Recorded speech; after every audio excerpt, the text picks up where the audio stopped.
Alrighty, how's it going, Mets and overall baseball fans? Thank you guys so much for chiming in for the latest post-game show here on WardyNYM. And unfortunately, yes, this is going to be a bummer of a conversation, at least with my fellow Mets fans. I know for people that are watching that are Braves fans or opposing teams fans, you're going to enjoy this one. This was a blowout loss for the New York Mets, 9-2, and they split their series, the 4-game set against the Atlanta Braves. I'll be breaking down my initial reaction to today's game, straight analysis on everything that transpired, and of course, truly what went wrong for the Mets today in that 6th inning, which again completely blew the doors off on this one. That went from being a 0-0 game to the Mets being down by, I don't know, 6-7 runs before you even know it. But we got a lot of breakdown. I'm not looking forward to much of it other than Tyler McGill and how he started this one and how he definitely deserves more credit than what he's going to get based on this outcome today, which again is not nearly as much on his fault as it is with the bullpen. But I appreciate everyone first chiming in, so thank you all so much for that. I might be doing a quick roll call here in a second, and for people that are wondering what we do for post-game shows, like I said, I'll be breaking down everything that there is to know. We got all the highlights in there. The only thing that I don't have is Guillorme's home run that I hit in the 9th, just because I was already done with my editing. I just felt it wasn't needed, especially with the Mets already losing by a sizable amount. But I'm going to go quick roll call quick, and then we'll go forward. Again, I appreciate everybody being here. Continue smashing that like and subscribe on. Help us get 100 likes for the first short-term goal, and help us get a 16K subs if you'd like to help us continue to grow here on this amazing Mets platform. That's all thanks to you lovely viewers. But let's see. I see Jay. How's it going? Oliver, Ethan, Dolph, Pat, Yippee, Sarah, BX, 1200, Eddie, AB, Bags, going down the list further. Jennifer, how's it going? I'll actually be having steak for dinner. Thanks for asking. Going through here further, I see Marco, Brandall, Makeem, Darren, great member and friend on the channel, Ocean Girl, Dardar, all you guys, Jubilee, of course. Appreciate everybody just chiming in now or watching on replay. And yes, it's never fun. It's never fun talking about the New York Mets after a loss if you're a Mets fan like me, doing this especially for content reasons. But hey, these things happen. It sucks. This was a blowout loss, and this was a game that the Mets just let get themselves away. There was, in my opinion, a poor decision that I'm not going to harp on too much, but again, I do believe it's deserved of some type of fair criticism, that being in the 6th with the bullpen. But other than that, the Mets just did not have the bats today. We saw that early. So for how this game went, who was pitching? We had Tyler McGill, as I love to call him, on the bump today. And he pitched, honestly, I thought he was an absolute stud today. Just had unbelievably terrible luck as he got into that final inning there in the 6th. Wasn't able to get out of it against Ian Anderson. Ian Anderson, who's been off to a little bit of a shaky start this year for the Braves,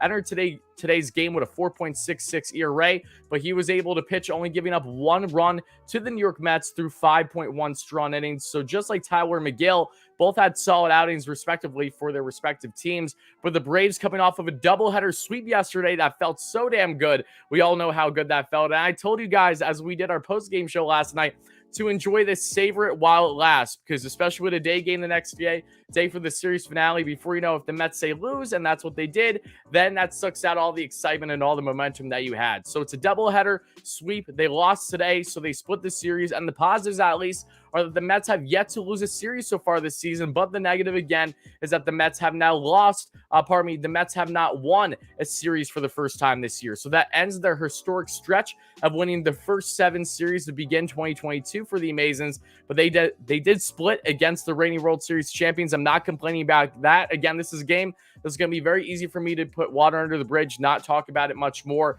but we'll be breaking it down here, folks. So again, I appreciate everyone being in here. Thank you all so much for the kind words, the likes, subscriptions, all that fun stuff. But let's get in this game, because like I said, Tyler McGill was on the bump and he looked fantastic. McGill today had himself 9 strikeouts. Yes, he gave up the 3 earned runs, but that wasn't because of him. And granted, we don't know how McGill would have pitched with that bases loaded situation there in the 6th with only 1 out. But at the end of the day, maybe McGill would have been able to get out of that jam without it being as terrible as what it was with the bullpen implosion, thanks to Adam Ottavino and then Trevor Williams. But overall, when you look at Tyler McGill, he had another quality outing for the New York Mets today. He was beautiful, not just with the changeup, the slider, the fastball mix. A little bit down on the velo versus when he started the year pumping 99, trying to get 100.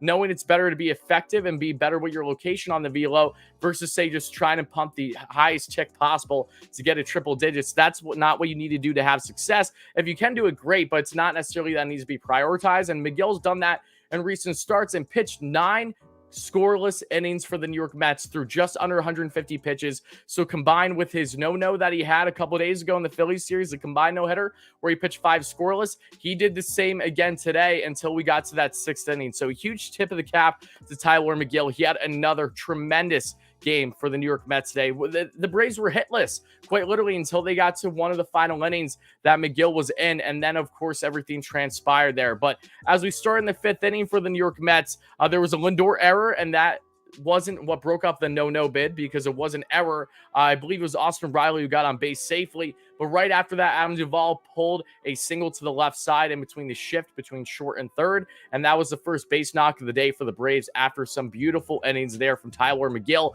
Got out of the jam without a problem, though, because then McGill went and struck out back-to-back, as you see in the highlights. And Guillermo Heredia, who ended up being a nemesis for the Mets, the former New York Met, it'd be that. He's been a little bit of a Met killer since he arrived with the Braves after the Mets cut him last spring. But he struck out Heredia, and then he struck out Ronald Acuna Jr., an amazing strikeout with a couple guys on, originally with less than 2 outs to end the inning. But then as, of course, we got to the 6th inning, we all know the story there. If you watched it, you saw what happened. It was nothing short of an implosion. The Braves jumped on McGill, and they got 3 consecutive hits off him. That, of course, led the Mets to go to the bullpen, and this is where we have our gripes, right? Because I'm not going to harp too much. I completely understand that pitchers are not going to be necessarily a stud every single time out there. And Adam Ottavino was a saving grace in the series in a lot of ways, in the sense of he was simply dominant. He had 5 strikeouts facing 6 batters that Ottavino did in game 1 when he struck out the side and in the loss. And then game 2 yesterday in one of the doubleheader games, struck out 2 guys in 1 inning. I mean, Ottavino has just been simply unhittable with that amazing break on his slider. But today, he just did not have it. It was his 3rd consecutive day pitching. There's rightful arguments that you can make that maybe Ottavino should not have been in there. Maybe it was better off looking back that McGill should have stayed in the game. And in hindsight, yes, it absolutely would have been better off. But again, these things unfortunately happen, and Ottavino just completely imploded. He faced 3 batters and did not get 1 single out. Ottavino walked in a run with the bases juice. This was less than 2 outs. And of course, McGill departs thinking, okay, maybe I'm only going to give up a run or 2, but no, he gave up 3 runs because of Ottavino. Walks in d'Arnaud, and then after that, he gives up a 2 RBI double. And then after that, he allows a wild pitch that led to another run scored and a base hit RBI. So back to back, just more hits, stuff like that. And that led to a quick out of nowhere. This game was 0-0 over halfway through the game. Then we get to the 6th, and the Braves put on a 5-piece on Adam Ottavino and Tyler McGill. But no, the bleeding did not stop there. Then they rushed in Trevor Williams, who we expected to be an innings eater, just eat the innings for the remainder of the game. The Mets, it really felt like that they lost the game at that point in time. And then it continued because Williams gave up a couple more runs thanks to allowing RBIs, that in that sense. Then by the time we were done with the 6th inning, the top of the 6th, the Mets were already down by a total of 7-0. They did, of course, score 1 run that we saw in the bottom of the 6th. But, I mean, that's all she wrote. You saw a double to start things off against Ian Anderson for Pete Alonso, which was great. Nice down by the 3rd baseline in left field. Then Eduardo Escobar pulled 1 for a double as well to bring in Alonso. He was the lone RBI today, along with Yorme's home run and the bomb of the 9th. But offensively, the Mets, they had their opportunities in this one, and that was, I think, what was most frustrating. Don't get me wrong, McGill, unfortunately, falling short here. He deserved a better outing. He deserved a W today in a lot of ways, is how I felt. But how amazing he was carving up these Braves batters. Their best batters, too, and Riley, Acuna, Albies, etc., and also Olsen getting the upper hand over him, too. But when you saw what the Mets were doing today, they had a total of 8 hits to the Braves 9, and yet the Mets lost 9-2. It's about situational hitting. The Mets had a couple guys on. They had a leadoff walk the first 4 innings against Ian Anderson, and yet they were not able to do anything with that. They had multiple guys on base plenty in this game, and they simply could not get the job done. So there's no one that you should blame harder than the Mets themselves and their offense. They just did not have enough today. I understand it's a long day after the doubleheader yesterday, but it's still hard to justify. Again, this was just a tough one. Ian Anderson was working really well with his off-speed pitches, and before you know it, the Mets were out of this game, and that was my biggest concern. When you have multiple guys on consecutive innings and you're not scoring runs, and your starter, that being Tyler McGill for the Mets, was cruising the way that he was, you'd have to imagine how much longer is this going to go on until it starts to blow up on our face. And lo and behold, that ended up being the 6th inning. That was the Mets' kryptonite, and they unfortunately never stood a chance after that. And then, of course, we got to the 8th inning. Guillermo Heredia, the man who robbed a home run, or at least a borderline home run, from Jeff McNeil early in this game. And McNeil had some nice at-bats, just criminally unlucky today at the plate. Guillermo Heredia made a beautiful snag, a ESPN-type highlight reel snag that you'll see on replays all around in right field. Great snag by him. All I could do is tip the cap. I mean, that wasn't luck. That was just a great play by him.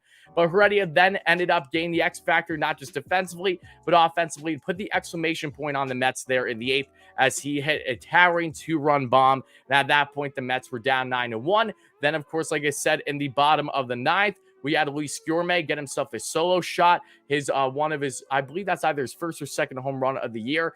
Guillorme won 1 for 4 on the day, but did have that home run, so that is why he's Wardy's top 5 as my number 2 star. Like I said, there were not many positives today. It was definitely frustrating. Ian Anderson, again, has had a slow start so far this season, but he has been a really good young pitcher, and that cannot be denounced. So he deserves credit for a very solid outing, as does Tyler McGill. But the bullpen and the lack of offense were the key X factors today. And that's the same exact trend that we have seen with pretty much every single loss so far for the Mets this season, in which they now have 9 and technically only 7 if we're basing things on with Buck Showalter or not. So 7 with Buck, 9 as a whole with the Mets, and bullpen and lack of offense, that has been really the biggest kryptonite for the Mets when they have lost games so far this season. It's beyond unfortunate. It's frustrating. I would have loved this series victory, but again, I did not think for 1 second truly that the Mets would have swept the doubleheader yesterday. That was a pleasant surprise, an amazing performance. They should not slouch at that one bit. Now they should just try to keep their heads up, shake this loss off, and get ready for a crucial 4-game set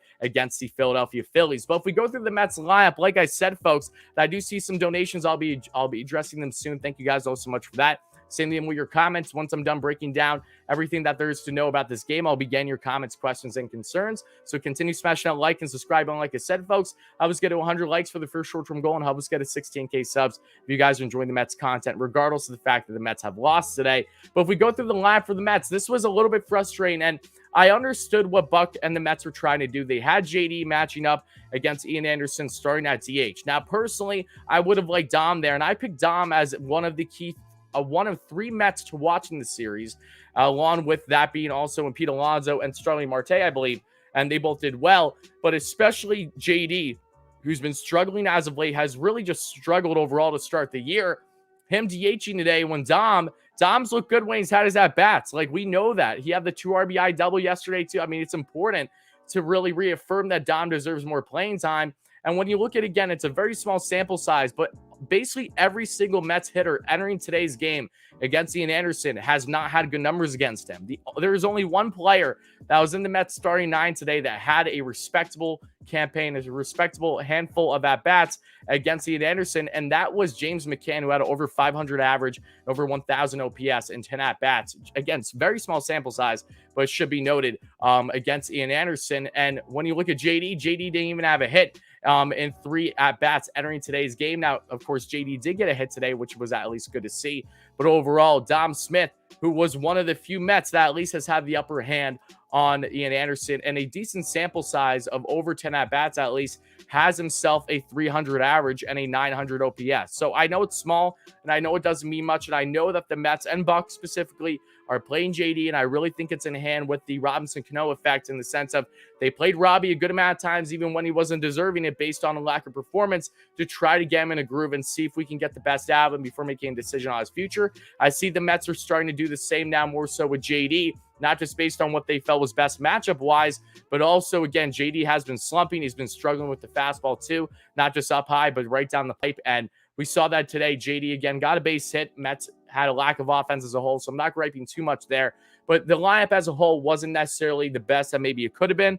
But overall, it was the lack of offense that they just have themselves to blame. And, of course, that bullpen implosion that led to this Mets loss, unfortunately. But Nimmo, 1 for 3 today with 2 walks, got on base 3 times. Can't complain. Always love Brandon, an on-base machine. Starling Marte had a solid day at the plate, 2 for 5 as well. No runs scored or stolen bags. However, Lindor continuing to slump. Lindor went hitless in this entire series. However, he has been criminally unlucky. If you look at the expected batting average for him, And for many, I mean, ridiculous. The ridiculous amount of times the ball has fallen short on the warning track, not just for the Mets, but that was for the Braves in this series too. The Braves got screwed over by officiating so much of the series, as did the Mets. They both had their fair share, including today when specifically Marcell Ozuna, when he got struck out by McGill. None of those pitches were actually in the zone. So I will gladly take it as a Mets fan, but it doesn't change the fact that it's frustrating how piss poor the officiating has been, and also the lack of luck with these dead end balls. And Lindor, I'm not concerned about him in the slightest. It's a little bit of a slump if you want to call it that, but it's not really for a lack of effort. He just unfortunately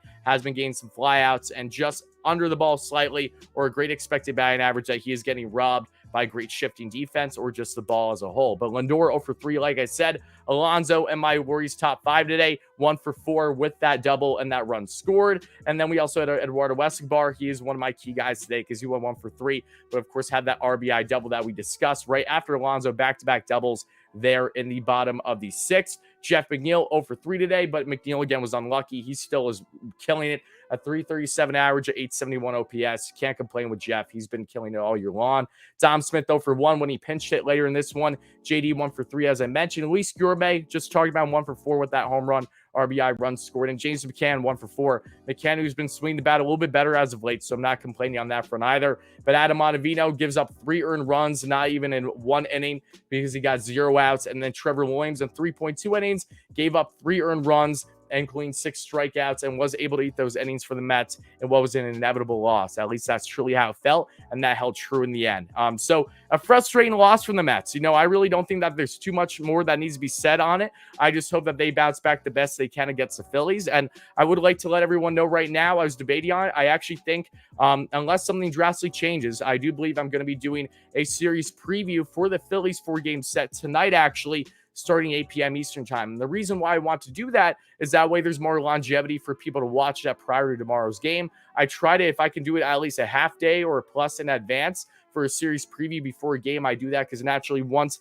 the first game happens tomorrow, no one's going to care about the series preview. So I want to give that as much longevity as I can. And because it's a day game today, I have the liberty of being able to do that. So keep an eye out for a series preview for the Mets and the Phillies this evening, starting at 8 p.m. Eastern time. I'll be tweeting it out and letting you guys probably know on the community tab shortly after we are live here. But for people watching and on replay, thank you so much for that. Here in the live stream, I'm going to start answering all your comments, questions, and concerns. But again, for people on replay, this is where we'll be cutting things off. So let me know your thoughts in the comments below. How do you feel after the Mets losing this tough 1-9-2 to the Braves today? Overall, they still split the series, and they look for hopefully at minimum a series split, if not a series victory, starting tomorrow against the Philadelphia Phillies in Philly for another key 4-game set against an NL East rival. Make sure to let me know all your comments down below. For people on live, I'm going to start answering all your comments now. But for people on replay, this is where we're going to cut things off.